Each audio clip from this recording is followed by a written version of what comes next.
Hi there, it's Natasha from NFYFC here with a short video on how to use Zoom breakout rooms.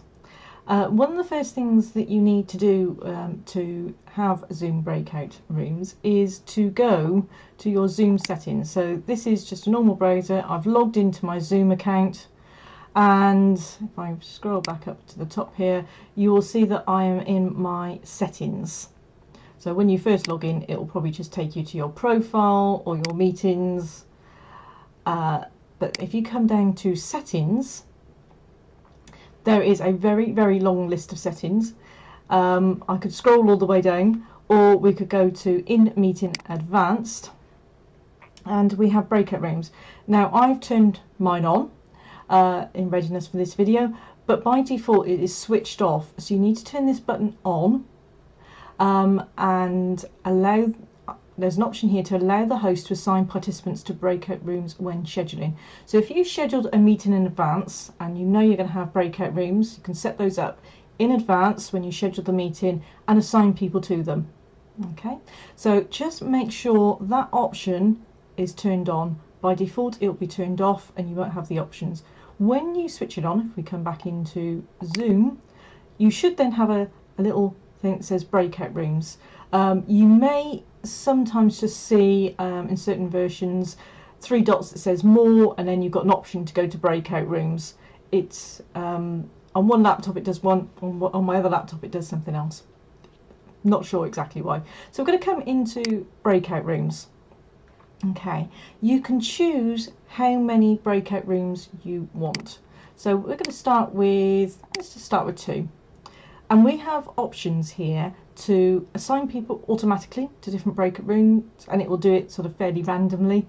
You can assign them manually, so if you want certain people in certain groups, or you can let the participants choose which room they go into. Obviously they could all end up choosing the same room, so you want to sometimes move people around.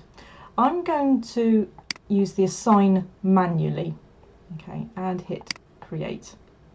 So what it has done is create 2 rooms. I could rename these rooms. So I could say this is team 1, and I could rename this one team 2. So that's just changed the names of the rooms. You can have something far more meaningful, and then we can start assigning. Now I'm the only person on this call, so I have no one to assign to different rooms. So it says all participants have been assigned to breakout rooms. If there were multiple people on this call, then I could actually put those in particular rooms, and it would come up with a list of people, and you would see the list were in here as to who was in each of those rooms. Okay, you can add more rooms. You can recreate rooms, and if we look in the options here, we have the options that we had at the beginning when we created allow participants to choose a room, or move all assigned participants into breakout rooms. But we can also have here how long a breakout room is open.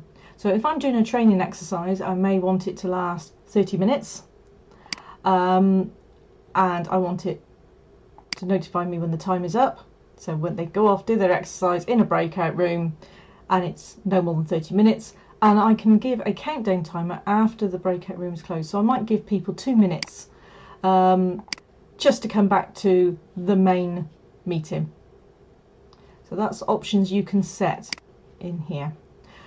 Now the rooms aren't open yet, so we need to open all the rooms. As the host, I can see all those rooms, and I can join a particular room. But before I do that, I will probably broadcast a message to everyone to say it is now time to go to your meeting room. So I'm going, no, time to join your breakout rooms. And that would be broadcast to everyone. So in the chat, if I show the chat section, it would actually appear in there for everyone. Okay, so let's go to a room. I'm going to join into team 1, and you'll just see a little as it's taken me to that room, and now I'm in a breakout room. You can see there's a timer of how long I have left until this room closes, and I can do everything that I normally do within Zoom, including whiteboards, which are very useful when you are in a breakout. So you could be brainstorming in a breakout room using a whiteboard.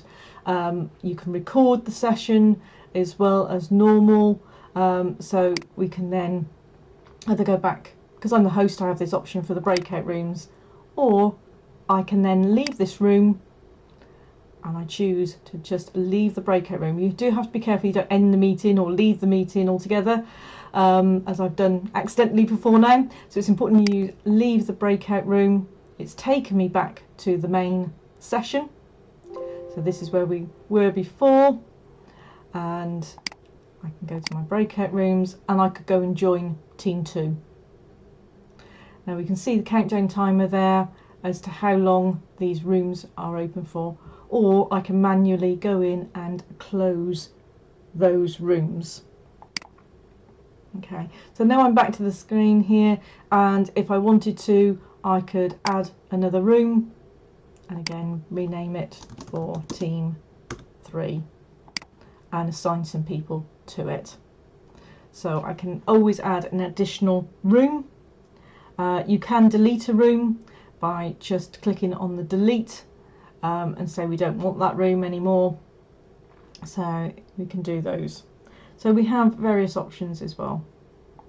So that is Zoom breakout rooms. They are incredibly useful when training to have groups where they're not conferring. They can use Zoom whiteboards in there and save those drawings. I've done another video on Zoom whiteboards. It all works in exactly the same way. So I hope that you found that useful, and if you have any questions you can email them through to training@nfyfc.co.uk,